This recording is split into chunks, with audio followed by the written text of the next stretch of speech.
moving on to some history.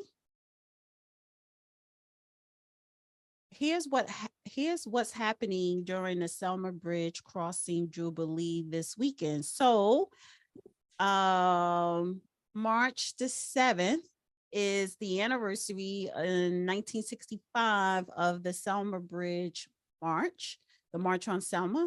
Thousands of people gather in Selma every year to commemorate the fight for Black voting rights and remember the violence that took place there on March the 7th. On what is now known as Bloody Sunday, over 500 activists marched from Brown Chapel to Edmund Pettus Bridge, demanding Black Americans' right to vote. They planned to walk 54 miles to Montgomery, but when they crossed the bridge, about 150 state troopers, sheriff's deputies, and others ordered them to stop.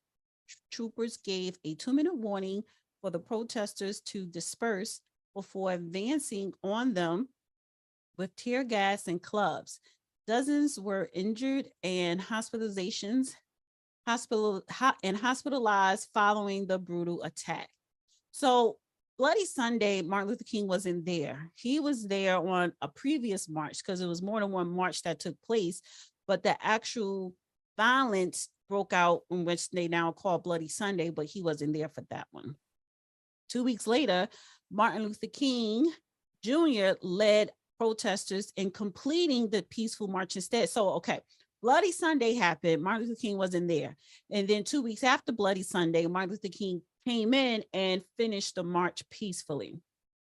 And the events mobilized Congress to pass the Voting Rights Act, which President Johnson signed into law August 6, 1965. So the March on Selma happened March 7th of 1965, and President Johnson signed the Voting Rights Act into law August 6th of that year. Now, every year. What year are you talking about? 1965. March 7th was Bloody Sunday, the March on Selma. What is it called? The Pettus Bridge. And then I've been over that bridge.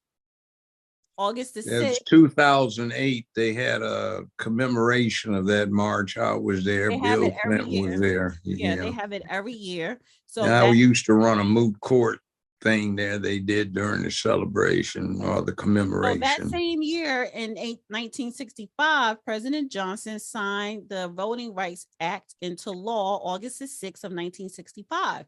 Now, every year on the first weekend in March, Selma celebrates voting rights, freedom, and activists who are willing to put themselves in harm's way in order to fight for positive change in the United States, which is bullshit because no activist is putting themselves in harm. All the activists from back in the day, they put themselves in harm, but you no longer have to put yourself in harm to get stuff done today. However, it wasn't just the March on Selma that got the bill passed. People have No, it wasn't. You know what? When I was interning with a DC think tank, got them all worked up about it. It wasn't the march.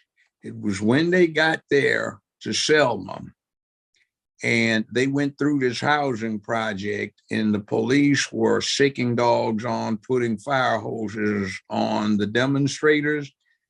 And they let a couple of the police dogs through into the crowd that poured out of the housing project.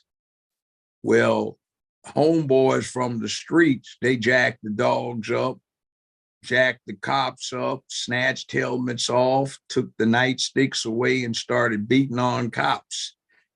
So that was not nonviolent. And that's what, according to the congressional record, recitations we were reading, was most impactful, not the demonstration and somebody getting their ass whipped until somebody felt guilty, but some black folk whipping ass, specifically whipping the police ass involved. And that was interesting. I'm not being anti-cop, but that was a thing that was going on then. So it is what it was. Also, you have to have politicians backing you, legislation, legal. They had a legal team, the civil rights movement.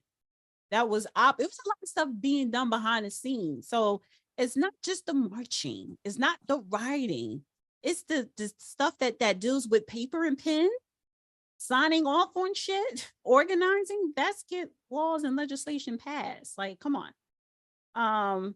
So and that's, look, this is something that we all should know that happened in a period in time, but they need to stop romanticizing these significant events. And people need to start understanding it takes more than walking over a bridge, than fighting with the police, than rioting. Honestly, it's the stuff that's being done behind closed doors that's going to get legislation passed. Sorry, and signed into law.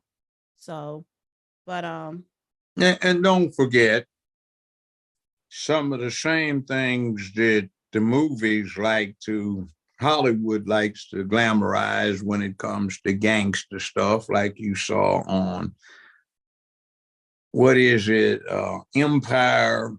Well, some of that went on behind the scenes, and it wasn't nonviolent begging for rights. It was local and individual enforcement, coercion, intimidation that led to acquiescing in the demands. Don't judge him, Joe Brown.